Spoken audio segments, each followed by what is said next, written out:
Hi and welcome along to AFTV Transfer Daily, the show that keeps you up to date with players that have been linked with the summer transfer move to Arsenal.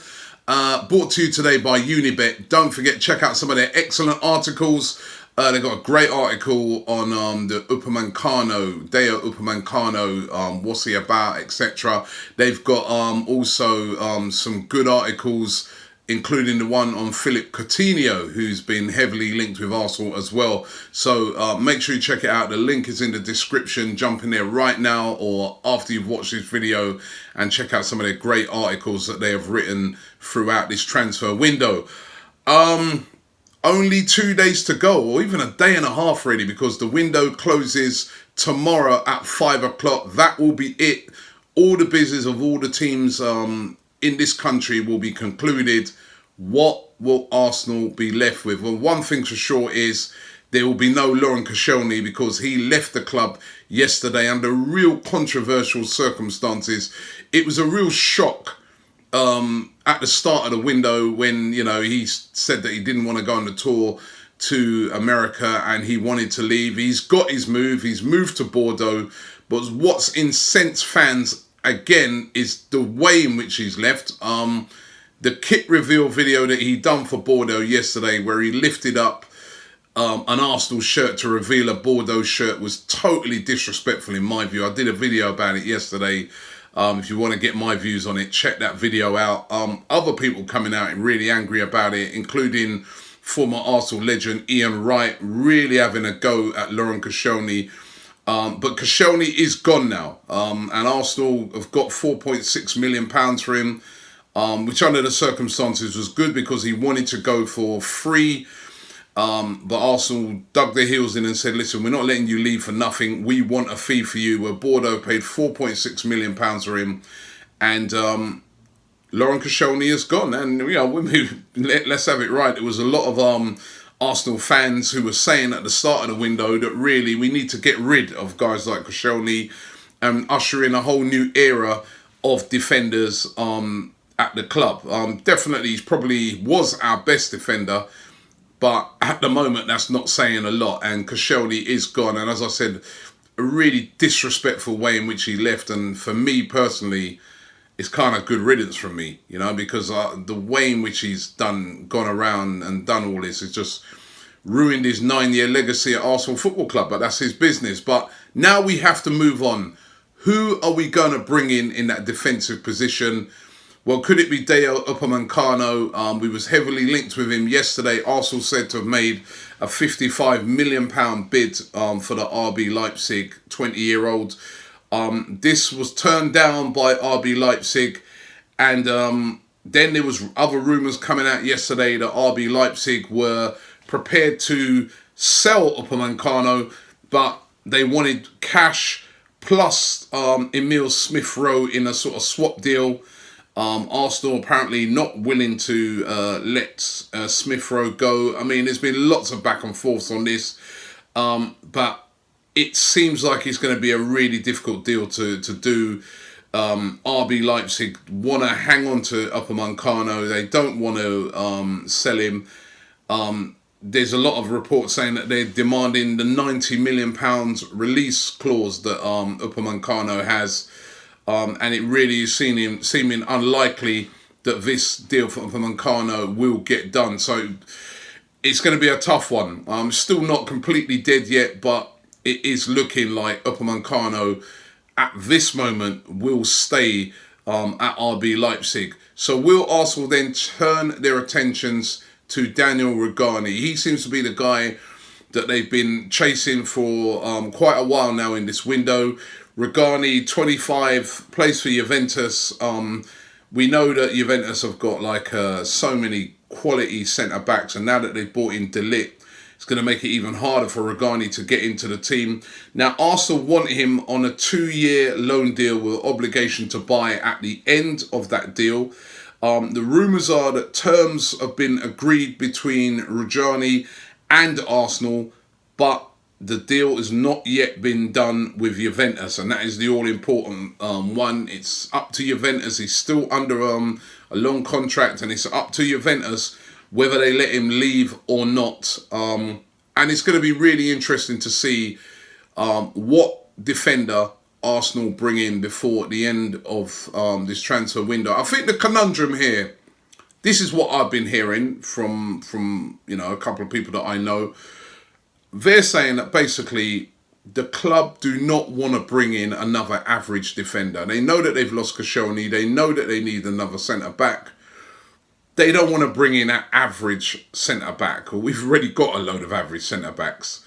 What they want is a centre-back of real top quality. Now, whether they can find that in these remaining couple of days, who knows? That you can see from the bid for Upamecano that seems to be where they're going. They want to get in a top quality centre-back, or possibly a loan move for somebody like Rugani, someone again who's considered to be a very, very good centre-back. But I don't think you're going to see Arsenal going in for just a little average centre-back.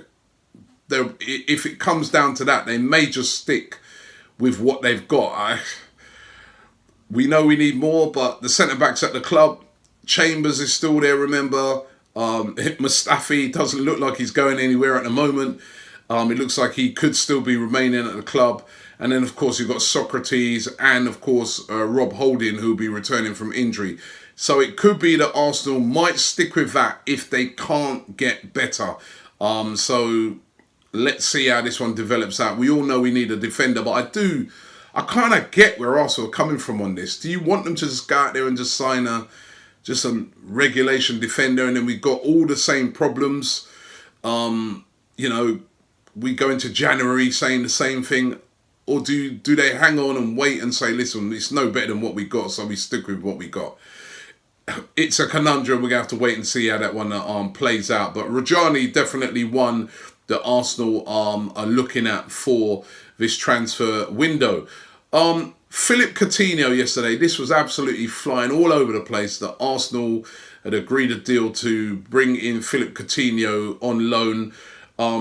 It was fever pitch all over social media for a while, but this has kind of died down now. It does look like his agent is kind of hawking Philip Coutinho out there. Obviously, Barcelona are willing to let him go out on loan. Tottenham said to be interested in him. Loads of clubs are said to be interested in him, but first and foremost, initially, it was all about Arsenal getting Coutinho. Again, it doesn't really make no sense. Don't get me wrong, he's an absolute quality player.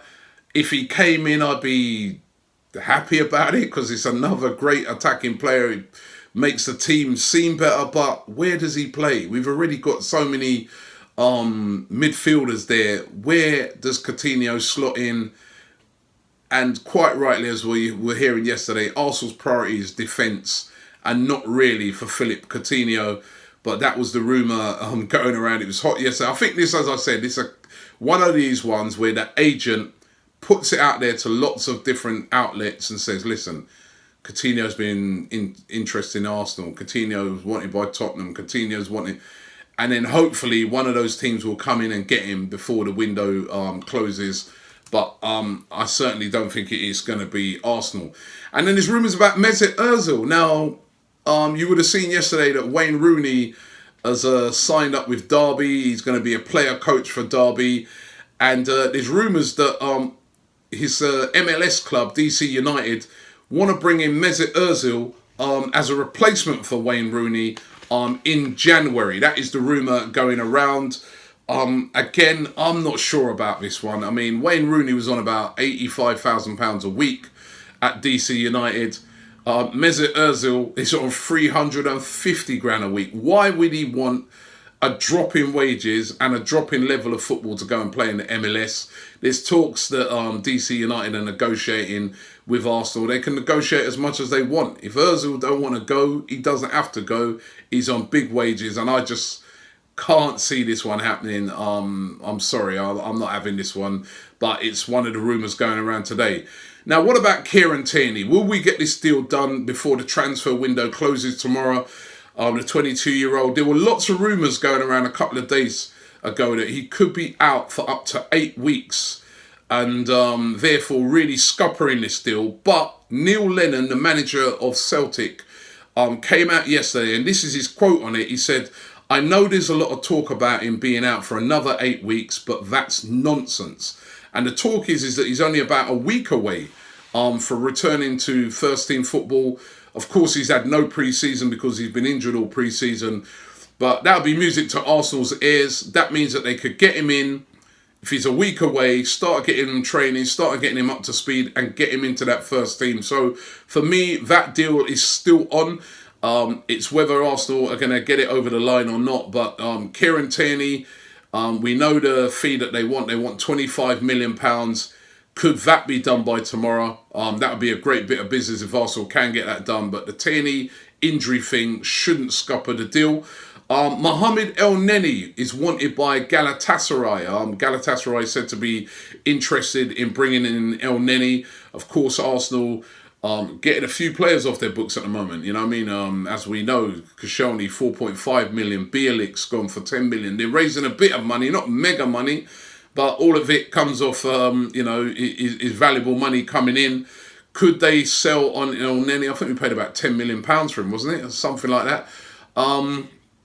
Not sure what they get for Elneny, but listen, he certainly seems surplus to requirements, especially with the emergence of Joe Willock. And talking of Joe Willock, he's wanted as well, apparently. Bayern Munich said to be really interested in Joe Willock. Joe Willock has had an excellent pre-season. I think he's definitely going to get first team or some first team football this season. Could even play in the opening game against Newcastle. Bayern Munich said to be interested in him. Arsenal, though, don't want to sell Joe Willock and don't want to loan him either. He's definitely looking like he's part of the first team plans.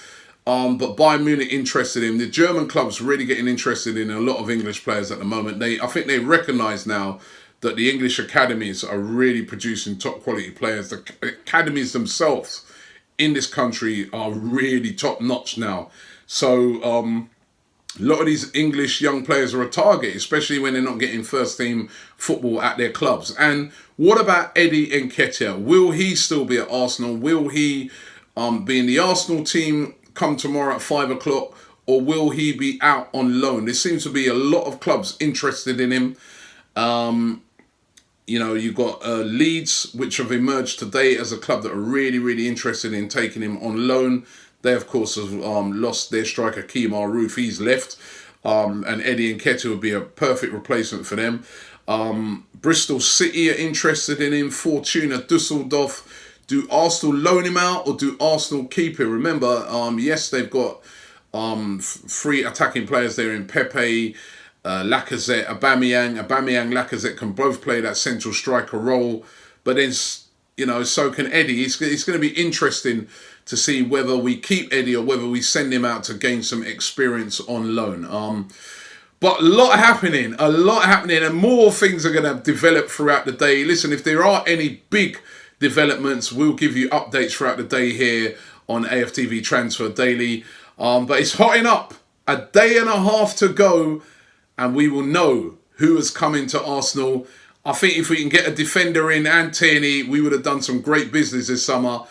But fingers crossed, and we will be back tomorrow with the final Transfer Daily. Don't forget, click on those links in the description for those stories from Unibet. But we will be back tomorrow. Who's coming in and who's going out? Keep it locked here on Transfer Daily to find out.